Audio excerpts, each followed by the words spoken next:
গণপরিষদ ও সংসদ নির্বাচন একসঙ্গে চায় জাতীয় নাগরিক পার্টি।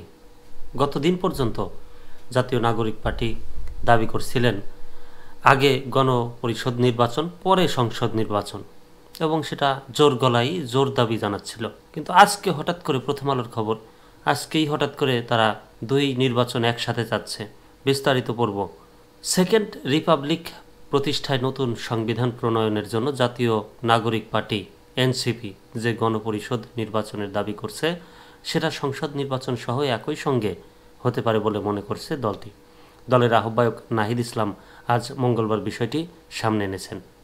দলের সবাই যদি একমত না হয় তাহলে কিন্তু দলের ভারসাম্যতা নষ্ট হওয়ার সম্ভাবনা থাকে। নাহিদ ইসলাম বলেছেন, গণপরিষদ নির্বাচন ও জাতীয় সংসদ নির্বাচন একসঙ্গে হতে পারে। এর মাধ্যমেই নতুন কাঠামো ও নতুন বাংলাদেশ গড়ে তোলা সম্ভব হবে। গণপরিষদ নির্বাচনের মাধ্যমে একটি নতুন সংবিধান প্রকৃত গণতান্ত্রিক প্রক্রিয়ায় উত্তরণে সহায়তা করবে। সকালে সাভারে জাতীয় স্মৃতিসৌধে ৭১-এর মহান মুক্তিযুদ্ধের বীর শহীদদের প্রতি শ্রদ্ধা নিবেদন করেন জাতীয় নাগরিক পার্টির শীর্ষ নেতারা। এরপর নাহিদ ইসলাম দলের নেতাদের নিয়ে ঢাকার রায়ের বাজার কবরস্থানে জুলাই গণ অভ্যুত্থানে শহীদ ছাত্র জনতার কবর জিয়ারত করেন। উভয় স্থানেই নাহিদ ইসলাম গণমাধ্যমের সঙ্গে কথা বলেন। স্মৃতিসৌধে শ্রদ্ধা নিবেদনের পর এনসিপির আহ্বায়ক নাহিদ ইসলাম বলেন, পুরনো সংবিধান ও পুরনো শাসন কাঠামো রেখে একটি নতুন বাংলাদেশ বিনির্মাণ সম্ভব নয়। কেবল সরকার পরিবর্তন করেই জনগণের কল্যাণ ও প্রকৃত গণতন্ত্র বাস্তবায়ন সম্ভব নয়। তিনি বলেন, ২৪-এর যে গণ অভ্যুত্থান হয়েছে, ছাত্র জনতা রক্ত দিয়েছে, তাতে কেবল সরকার পরিবর্তন নয়, বরং শাসন কাঠামো ও সাংবিধানিক পরিবর্তন করে নতুন একটি বাংলাদেশের যাত্রা শুরু করতে চাই, যেখানে প্রকৃত গণতন্ত্র, ইনসাফ ও সাম্য নিশ্চিত করা সম্ভব হবে।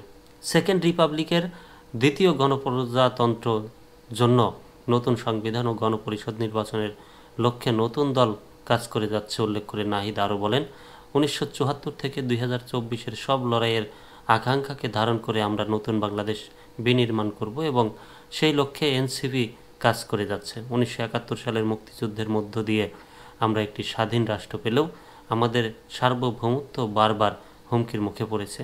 আমাদের গণতান্ত্রিক প্রতিষ্ঠাগুলো বারবার ভেঙে পড়েছে। আমরা একটি গণতান্ত্রিক সংবিধান গড়ে তুলতে পারিনি। একটি একদলীয় সংবিধানের মাধ্যমে ফ্যাসিজম এবং একদলীয় স্বৈরতন্ত্রের বীজ বপন করা হয়েছিল। পরে রায়ের বাজারে নাহিদ সাংবাদিকদের বলেন, গণপরিষদ নির্বাচনের মাধ্যমে একটি নতুন সংবিধান প্রকৃত গণতান্ত্রিক প্রক্রিয়ায় উত্তরণে সহায়তা করবে। গণপরিষদ নির্বাচন ও জাতীয় সংসদ নির্বাচন একসঙ্গে হতে পারে। এর মাধ্যমেই নতুন কাঠামো ও নতুন বাংলাদেশ গড়ে তোলা সম্ভব।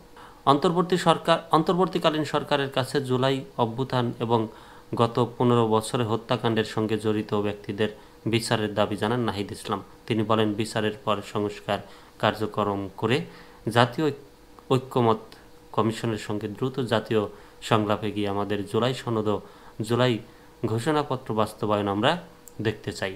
গত শুক্রবার আত্মপ্রকাশের পর আজ শ্রদ্ধা নিবেদন ও কবর জিয়ারতের মধ্য দিয়ে জাতীয় নাগরিক পার্টির আনুষ্ঠানিক কার্যক্রম শুরু হয়েছে।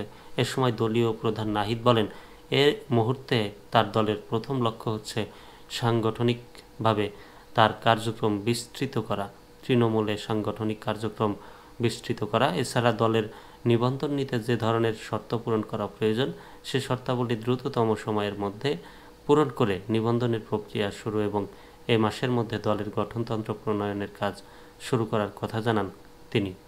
আচ্ছা, নতুন দল জাতীয় নাগরিক পার্টি, তারা বারবারই দাবি করছেন একনায়কতন্ত্র বা পরিবারতান্ত্রিক রাজনীতি, এটা তারা ধ্বংস করতে চান।